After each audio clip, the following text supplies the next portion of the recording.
Have you ever wondered why you feel a constant unease? Anxiety, that unwelcome companion of many, could be shaping your habits in ways you might not imagine. Today we'll explore 7 habits that could stem from it. Discover how this mental state influences everything from how you organize your day to your relaxation rituals. Get ready to understand yourself better and learn how to turn anxiety from an enemy into an ally. Hyper-organization. Do you know those moments when you find yourself checking your planner multiple times a day, or planning every detail of your activities, from the moment you wake up until you go to sleep? Well, I've been there too. Hyper-organization is a habit that we often develop as an attempt to control anxiety.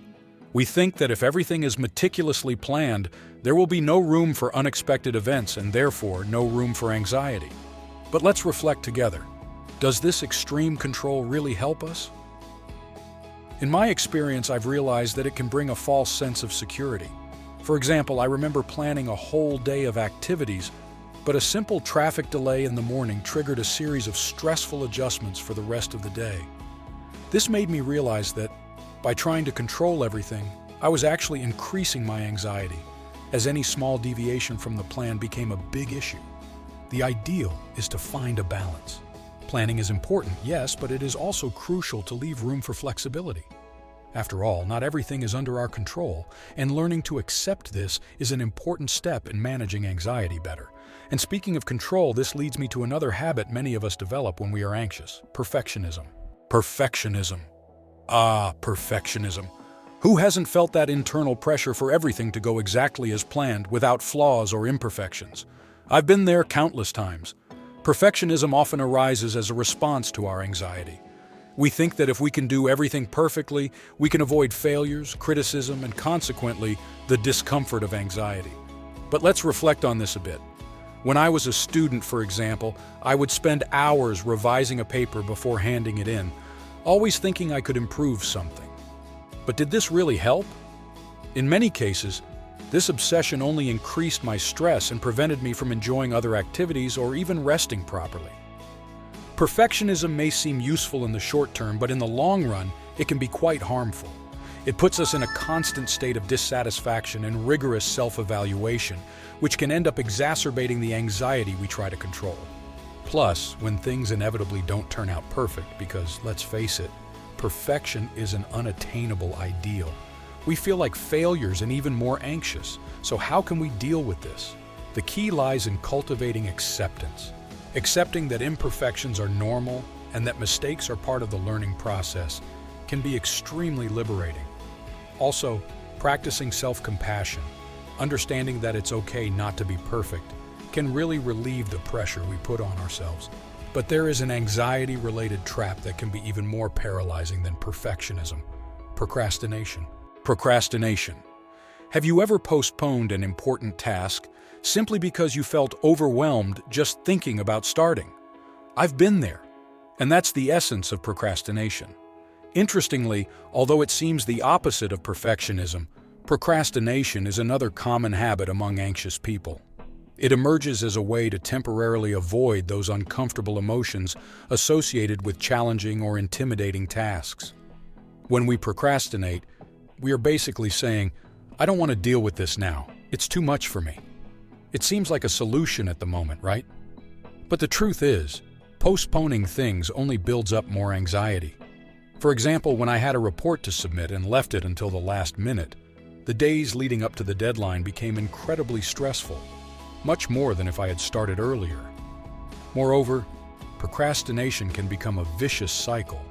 We delay because we are anxious. But the more we delay, the more anxious we become, and the harder it is to start.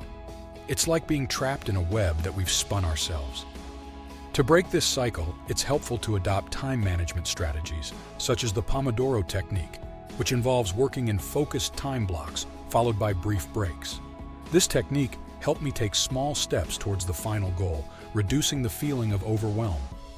Additionally, tackling the most dreaded task first can significantly decrease anxiety for the rest of the day. But there's another aspect of anxiety that can cause us to repeat certain behaviors, even though we know they're not helpful. Compulsive checking. Compulsive checking. Compulsive checking is a very revealing habit of anxiety.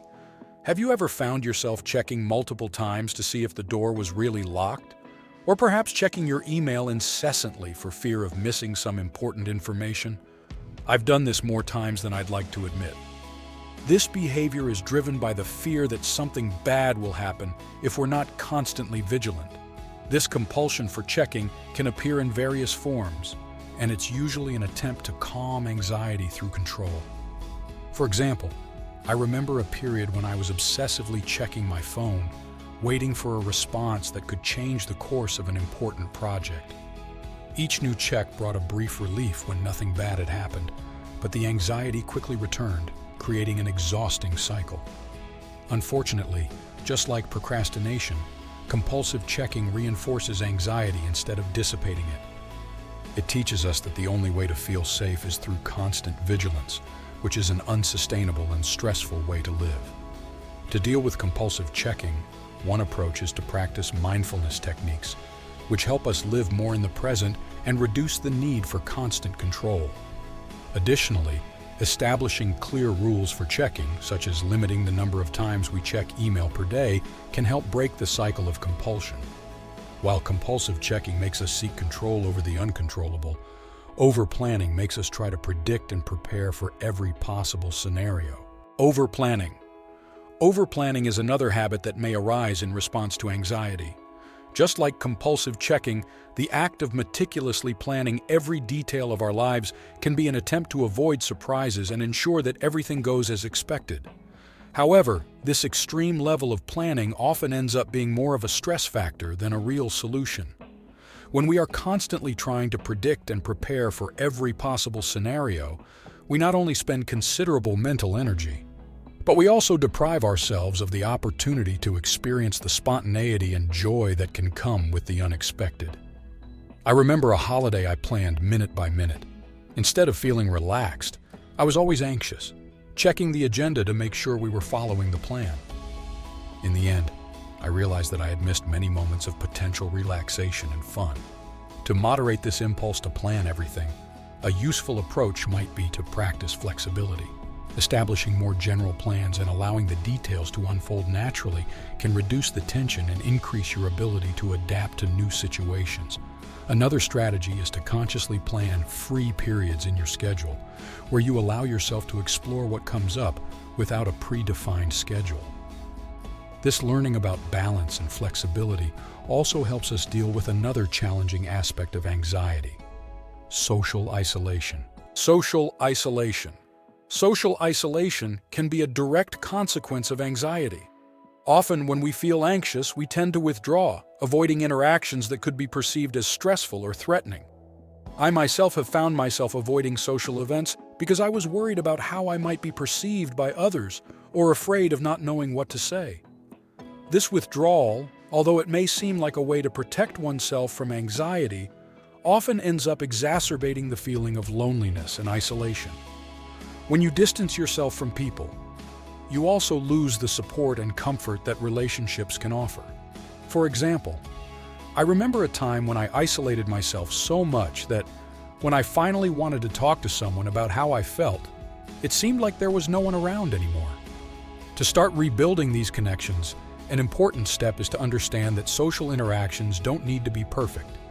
We can start with small steps, such as joining a common interest group, where the pressure to perform might be lower. It's also valuable to remember that other people may be dealing with their own insecurities. They're not judging you as harshly as you imagine. In addition, using therapies focused on social skills or even cognitive behavioral therapy can be very helpful. These approaches not only help reduce anxiety, but also teach practical techniques for interacting more confidently and comfortably. As we work to come out of isolation and improve our social skills, we can also confront a destructive habit that anxiety often feeds: self-sabotage. Self-sabotage. Self-sabotage is a behavioral pattern in which, consciously or unconsciously, we create obstacles that hinder our own success. It may sound strange, but anxiety often leads us to act in this way. For example, I found myself giving up on important projects simply because I was so afraid of failing that it seemed easier not to try. This self-sabotaging behavior arises from a complex mix of fear of failure, fear of success, and the limiting belief that we are not good enough to achieve our goals. When we are anxious, these feelings can intensify, leading us to make decisions that keep us in a familiar yet unproductive comfort zone. Dealing with self-sabotage involves, first and foremost, recognizing these patterns. Once we are aware of our self-sabotaging behaviors, we can start to question them and challenge them. For example, if you notice that you are procrastinating before an important deadline because you fear that your work won't be perfect, ask yourself, what's the worst that can happen? And what do I gain by avoiding this task? Another useful strategy is to set small goals that are challenging but achievable. This can help build confidence and reduce the feeling of overwhelm that often accompanies large projects. Additionally, seeking support from friends, family, or professionals can also provide the motivation and perspective needed to overcome the tendency towards self-sabotage. By facing these challenges and working to overcome self-sabotage, we are not only improving our personal well-being, but also paving the way for a more prosperous and satisfying future. This process of self-awareness and behavioral change is essential for anyone who wishes to transform their anxiety from an enemy into an ally on the journey of personal growth. After all, understanding and managing our anxiety is not just about eliminating negative behaviors, but also about allowing our true capabilities to shine. From hyper-organization to self-sabotage, each of these patterns reveals an attempt to cope with the uncertainty and fear that anxiety brings. But the most important thing is to recognize that despite its challenges, anxiety doesn't need to be an insurmountable barrier. Understanding and accepting our anxious behaviors is the first step to transforming them. Through strategies such as mindfulness, therapy, and social support, we can learn to manage our anxiety in a healthy and productive way. This not only alleviates the symptoms, but also improves our quality of life, allowing us to better enjoy each moment and face new challenges with confidence. I encourage you not to see anxiety as an enemy, but as a sign that something in your life needs attention. With understanding, patience, and the right tools, you can transform your experience of anxiety from a source of constant worry to a catalyst for personal growth. Remember, you are not alone on this journey. Many people share similar challenges, and seeking help and sharing your experiences can be incredibly enriching. If you found this content helpful, consider sharing it with someone who might also benefit from it. And don't forget to subscribe to the channel for more insights and strategies for effectively dealing with anxiety. Thank you for watching, and see you next time.